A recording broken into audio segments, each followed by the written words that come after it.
Hi hello வணக்கம். நம்ம இப்போ மல்லி சீரியல் ப்ரோமோ பற்றி இந்த வீடியோவில் பார்க்கலாமாங்க. நம்ம சேனலுக்கு முதல் முறையாக வந்தீங்க அப்படின்னா சப்ஸ்கிரைப் பண்ணிக்கோங்க.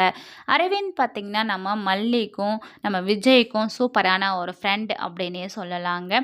அது மட்டும் இல்லாமல் விஜய் வந்து மல்லிக்காக சர்ப்ரைஸ் பண்ணுறதுக்கு நிறையா வந்து ஹெல்ப் பண்ணாங்க. அந்த செயினில் ஃபோட்டோ போட்டு கொடுக்குறது இதெல்லாம்.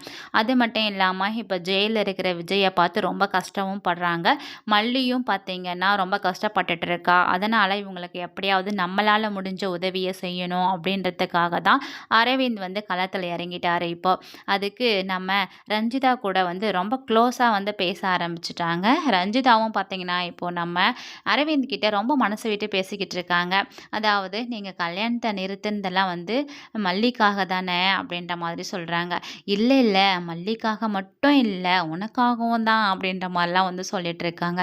என்னங்க சொல்கிறீங்க அப்படின்ற மாதிரி சொல்லிட்டு நம்ம ரஞ்சிதாவும் கேட்க உடனே நம்ம அரவிந்த் பார்த்திங்கன்னா ஆமாம் ரஞ்சிதா அப்படின்ற மாதிரி நம்ம ரஞ்சிதாவோட கையெல்லாம் பிடிச்சி பேசிகிட்டு இருக்காரு.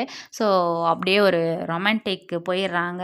அப்புறம் என்ன நடக்க போகுதுன்னா நம்ம ரஞ்சிதா அனாமிகா கொலை விஷயமா நடந்த எல்லா விஷயத்தையும் நம்ம அரவிந்த் கிட்ட ஓப்பனாக சொல்லிடுறாங்க. ஸோ இங்கே அரவிந்தும் நம்ம ரஞ்சிதாவும் பேசிக்கிட்டு இருக்கிற விஷயத்த மனோகர் என்ன பண்ணுறாருன்னா வீடியோ எடுத்துக்கிட்டு இருக்காரு.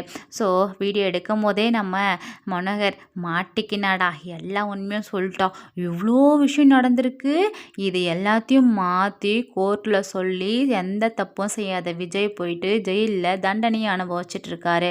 அது மட்டும் இல்லாமல் அவர் மனைவி பிள்ளைன்னு சொல்லிட்டு எல்லாரையும் பிரிஞ்சு போயிட்டு இருக்கிறது எவ்வளோ பெரிய கஷ்டம், நீ இவ்வளோ பெரிய துரோகத்தை பண்ணியிருக்கியாடி பாவி அப்படின்ற மாதிரி சொல்லிட்டு தான் வாய் மேலே கையை வச்சுக்கிட்டு நம்ம மனோகர் வீடியோ எடுத்துகிட்டு இருக்காரு. ஸோ இந்த விஷயம் எல்லாமே பார்த்திங்கன்னா நம்ம தேவசேனா மேடம் கிட்ட போயிட்டு ஒரு வீடியோ ஆதாரமாக அவங்களுக்கு கிடைக்க போகுது. இந்த விஷயத்தை கோர்ட்டில் சப்மிட் பண்ண போகிறாங்க.